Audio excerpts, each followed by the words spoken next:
Hi hello നമസ്കാരം. വീണ്ടും വന്നു. കുറച്ച് 2-3 ദിവസം വൈകിപ്പോയി തോന്നുന്നു അല്ലേ? ഇന്ന് നമുക്കൊരു വിഷയം പഠിക്കാനുള്ളത്, നമുക്കറിയാനുള്ളതും ഫേഷ്യൽ ചെയ്യുന്നത് കൊണ്ടുള്ള ഗുണങ്ങൾ. കുറേ ആളുകളായി ചോദിക്കുന്നു ഫേഷ്യൽ കൊണ്ടുള്ള ഗുണങ്ങൾ എന്താണെന്നും ബ്ലീച്ച് ചെയ്യുന്നതിൻ്റെ ഗുണങ്ങൾ എന്താണെന്നും. രണ്ട് ടൈപ്പാണ്. അപ്പോൾ അതുകൊണ്ട് നമ്മൾക്കിന്ന് ഫേഷ്യൽ ചെയ്യുന്നതുകൊണ്ടുള്ള ഗുണങ്ങൾ എന്താണെന്നുള്ളത് പഠിക്കാം. ഒന്നാമത്തെ ഗുണം ചർമ്മം വൃത്തിയാക്കുക എന്നുള്ളതാണ് ഇതിൻ്റെ പ്രധാന ലക്ഷണം. ഒരെണ്ണം അതിൻ്റെ പ്രഥമ ഘട്ടം ചർമ്മം വൃത്തിയാക്കുക എന്നുള്ളത് തന്നെയാണ്. അതുകൂടാതെ തന്നെ പോഷണം നൽകുക, ചർമ്മത്തിന് പോഷണം നൽകുക. അതാണ് ഫേഷ്യൽ കൊണ്ടുള്ള ഫേഷ്യൽ മസാജ് കൊണ്ടുള്ള ഗുണം. ഒന്നാമത് ചർമ്മം വൃത്തിയാക്കൽ, രണ്ടാമതായിട്ട് ചർമ്മത്തിന് പോഷണം നൽകൽ. ഒരു 6-7 കാര്യങ്ങൾ നമുക്ക് ഇതുകൊണ്ട് കിട്ടും. എന്തുകൊണ്ട് കിട്ടും? ഫേഷ്യൽ ചെയ്താലും ഫേഷ്യൽ ചെയ്യുന്നത് കൊണ്ടുള്ള ഗുണങ്ങളും പറയാം. അതാണ് ഞാൻ ഇന്നത്തെ വിഷയത്തിൽ പറയാൻ പോകുന്നത്. മൂന്നാമതായിട്ട് പറയാനുള്ളത് രക്തപ്രവാഹം.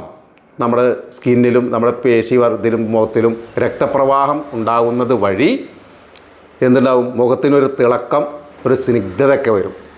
അപ്പോൾ അതുകൊണ്ട് എല്ലാവരും ഫേഷ്യൽ മസാജും കാര്യങ്ങളും ചെയ്യാൻ തയ്യാറാവുക. അതുകൂടാതെ തന്നെ ചർമ്മത്തിനെ ഉത്തേജിപ്പിക്കാനും ഫേഷ്യൽ മസാജ് കൊണ്ട് പറ്റും. ഇപ്പോൾ എത്രണ്ണായി? 3-4 ഉണ്ടാവും. വീണ്ടും നമുക്ക് ഉത്തേജിപ്പിക്കാനും, അതുപോലെ തന്നെ നിത്യജീവിതത്തിലുണ്ടാവുന്ന നമ്മുടെ ഇതിൻ്റെ സമ്മർദ്ദങ്ങൾ മൂലം കണ്ണുകൾക്കും ഞരമ്പുകൾക്കും ക്ഷീണമുണ്ടാവും. ഈ ക്ഷീണത്തിന് നമുക്ക് എന്ത് ചെയ്യാം? ഇതിനൊക്കെ വിശ്രമം നൽകാൻ നമുക്ക് പറ്റും. കണ്ണുകൾക്കും ഞരമ്പുകൾക്കും വിശ്രമം നൽകാൻ ഈ ഫേഷ്യൽ മസാജ് കൊണ്ടും ഫേഷ്യൽ കൊണ്ടും ഗുണങ്ങളുണ്ട്. അതുപോലെ തന്നെ ദുർബലം അയഞ്ഞതുമായ മുഖപേശികളുണ്ട്. ദുർബലവും അയഞ്ഞതുമായ മുഖപേശികളെ ബലപ്പെടുത്താനും എന്തുകൊണ്ട്? ഫേഷ്യൽ മസാജ് കൊണ്ടും ഫേഷ്യലുകളെ കൊണ്ടും നമുക്ക് സാധിക്കും. പിന്നെന്താ ഗുണം എന്ന് വെച്ചാൽ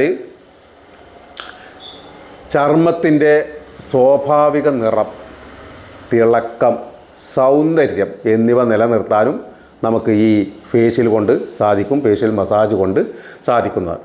പിന്നെ കൂടാതെ ചുളിവുകൾ, വരകൾ, ഇരട്ടത്താടി എന്നിവ വരുന്നത് തടയാനും നമുക്ക് ഈ ഫേഷ്യൽ മസാജ് കൊണ്ട് സാധിക്കുന്നതാണ്.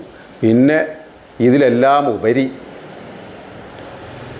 കല്യാണങ്ങൾക്ക് വേണ്ടി മാത്രം ചെയ്യാനുള്ളതല്ല ഫേഷ്യൽ എന്ന് നിങ്ങളെല്ലാവരും മനസ്സിലാക്കുക. ഇപ്പോൾ ഈ പറഞ്ഞ ഫുൾ ഘടകങ്ങളും അതിൻ്റെ ഗുണങ്ങളുമാണ് നമ്മൾ ഫേഷ്യലും ഫേഷ്യൽ മസാജ് കൊണ്ടും പറഞ്ഞത്. കല്യാണത്തിന് വേണ്ടി ആരും കാത്തിരിക്കണ്ട. നമുക്ക് നമ്മുടെ സ്കിന്നിന് നമ്മുടെ സ്വാഭാവിക നില നിർത്താൻ വേണ്ടിയാണ് നമ്മൾ ഇത് ചെയ്യുന്നത്. വെളുക്കാൻ വേണ്ടി മാത്രമല്ല. വെളുക്കുക എന്നുള്ള ഉദ്ദേശത്തിൽ ആരും ഫേഷ്യൽ ചെയ്യരുത്. അതുകൊണ്ടൊന്നും സംഭവിക്കാൻ പോലില്ല. നമ്മുടെ സ്വാഭാവിക നിറം ഏതോ ആ നിറത്തിനെ പരിപോഷിക്കാനും ഉത്തേജിപ്പിക്കാനും തിളക്കം കിട്ടാനും അതുപോലെ തന്നെ നമുക്കൊരു മുഖപേശികളെ ബലപ്പെടുത്താനുമാണ് ഫേഷ്യൽ കൊണ്ട് നമ്മൾ ഉദ്ദേശിക്കുന്നത്. ഇതൊക്കെയാണ് അതിൻ്റെ ഗുണങ്ങൾ. അപ്പോൾ അതുകൊണ്ട് ഫേഷ്യൽ നമ്മൾ ഒരാഴ്ചയിൽ മസാജ് ഒരാഴ്ചയിൽ ഒരിക്കലോ അതല്ലെങ്കിൽ മാസത്തിൽ ഒരിക്കലോ അത് നമുക്ക് സാധിക്കുന്നത് പോലെ ഫേഷ്യൽ മസാജുകൾ കാര്യങ്ങൾ ചെയ്തു കൊടുക്കുക. ബ്ലീച്ച് എന്ന് പറയുന്നത് വേറൊരു സബ്ജക്റ്റാണ്. അപ്പം ഫേഷ്യലും ബ്ലീച്ചും തമ്മിലുള്ള വ്യത്യാസം എന്താണെന്ന് നമുക്ക് അടുത്ത ഒരു വീഡിയോയിൽ നമുക്ക് സംസാരിക്കാം. ഇപ്പോൾ നിങ്ങളതെല്ലാവരും ഫോളോ ചെയ്ത് കാര്യങ്ങൾ മനസ്സിലാക്കി അതുപോലെ പ്രവർത്തിക്കണമെന്ന് അപേക്ഷിക്കുന്നു. അതുകൊണ്ട് നിങ്ങളെല്ലാവരും ഈ ഒരു ചാനൽ സബ്സ്ക്രൈബ് ചെയ്യുക. നമ്മുടെ സഹോദരങ്ങൾക്കും കൂട്ടുകാർക്കും അയച്ചു കൊടുക്കുക. ഇത്രമാത്രമാണ് ഇന്നത്തെ വിഷയത്തിലുള്ളത്. നാളെ വീണ്ടും വേറൊരു വിഷയമായിട്ട് നമുക്ക് കാണാം. Good bye.